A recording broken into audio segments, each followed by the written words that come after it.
জীবনে চলার পথে আমরা সবাই কিন্তু মাঝে মাঝে অনুপ্রেরণার একটা স্ফুলিঙ্গের খোঁজ করি, তাই না? তো আজ আমরা ঠিক এই রকমই 5টা ফর্মুলা নিয়ে কথা বলবো, যা আমাদের সেই স্ফুলিংটা খুঁজে পেতে দারুণভাবে সাহায্য করতে পারে। চলুন শুরু করা যাক। এই অনুভূতিটা কি খুব পরিচিত লাগছে, যখন মনে হয় সামনে এগোনোর মতো আর কোনো শক্তিই নেই? এই আলোচনায় আমরা দেখব কিভাবে 5টি খুব সহজ কিন্তু শক্তিশালী বার্তা এই পুরো পরিস্থিতিটাই বদলে দিতে পারে। আচ্ছা, যে কোনো কিছু শুরু করার আগে সবচেয়ে জরুরি কি বলুন তো? একটা শক্ত ভিত্তি, তাই না? ঠিক তেমনি কোনো বড় কাজ শুরুর আগে দরকার একটা সঠিক মানসিকতার। এই পর্বে আমরা সেই ভিত্তিটা নিয়েই কথা বলবো, যা আমাদের যে কোনো ঝড়ের মধ্যেও সোজা হয়ে দাঁড়াতে শেখাবে। তো প্রথম সূত্রটাই হলো ফেলিয়ার বা ব্যর্থতাকে দেখার দৃষ্টিভঙ্গিটা বদলে ফেলা। একটা মজার ব্যাপার কি জানেন? পৃথিবীর সবচেয়ে সফল মানুষগুলোর দিকে তাকালে দেখবেন তারাই জীবনের সবচেয়ে বেশিবার ব্যর্থ হয়েছেন, কারণ তারা জানতেন প্রত্যেকটা ব্যর্থতা আসলে নিজেকে আরও শক্তিশালী করে গড়ে তোলার একটা সুযোগ। মানে আসল কথা হলো, পড়ে যাওয়াটা কোনো ব্যাপারই না। আসল হারটা তো হয় তখনই যখন আমরা উঠে দাঁড়ানোর চেষ্টাটাই ছেড়ে দিই। এই যে লড়াইটা চালিয়ে যাওয়া, এই মানসিকতাটাই কিন্তু এক ধরনের জয়। আর এখানেই মানসিকতার দ্বিতীয় বড় পরিবর্তনটা আসে। আমরা প্রায় কি করি? অন্যের সাথে নিজেকে তুলনা করি, কিন্তু আসল প্রতিযোগিতাটা তো অন্য কারোর সাথে নয়, বরং নিজের সাথেই। গতকাল আমি যেখানে ছিলাম, আজ তার থেকে এক কদম হলেও এগোতে পারলাম কিনা, সেটাই আসল কথা।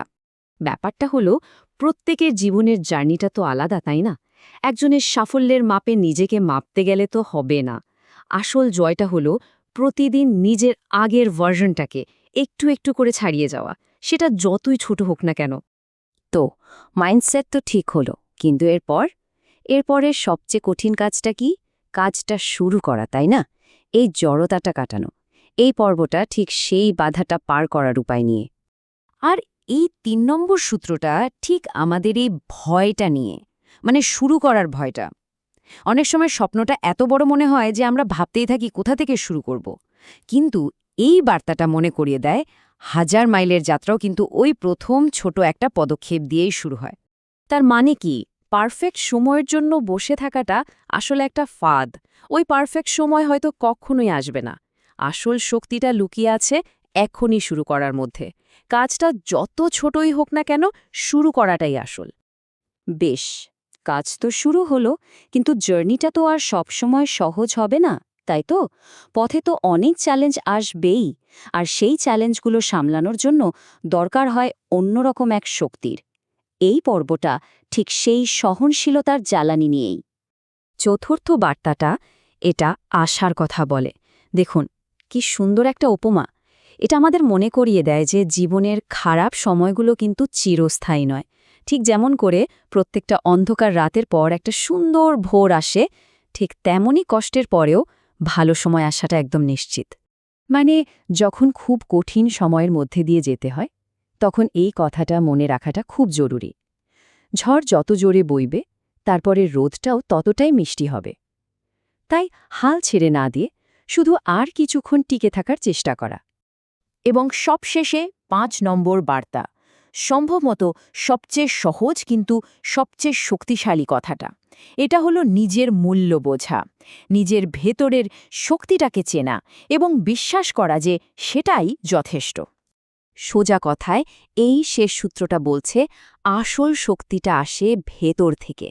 অন্য কেউ কি বলল বা না বলল, তার থেকেও অনেক বড় হলো নিজেকে গ্রহণ করা এবং নিজের উপর বিশ্বাস রাখা, কারণ এটাই সবচেয়ে বড় শক্তি।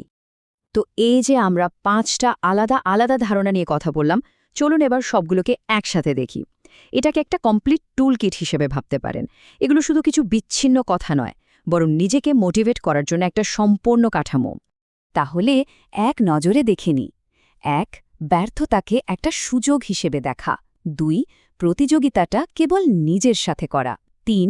বেশি না ভেবে প্রথম পদক্ষেপটা নিয়ে নেওয়া। ৪. কঠিন সময়ে আশা না ছাড়া। আর ৫. নিজের যোগ্যতায় বিশ্বাস রাখা। এই প্রতিটি ধাপই কিন্তু আত্মপ্রেরণার একটা শক্তিশালী হাতিয়ার। তো সবশেষে একটাই প্রশ্ন, এই যে 5টা সূত্রের কথা আমরা শুনলাম, এর মধ্যে ঠিক কোনটি এই মুহূর্তে আপনার জন্য সবচেয়ে বেশি দরকারি বলে মনে হচ্ছে? এই ভাবনাটাই হয়তো আপনার সামনে এগোনোর পথের প্রথম আলো হতে পারে।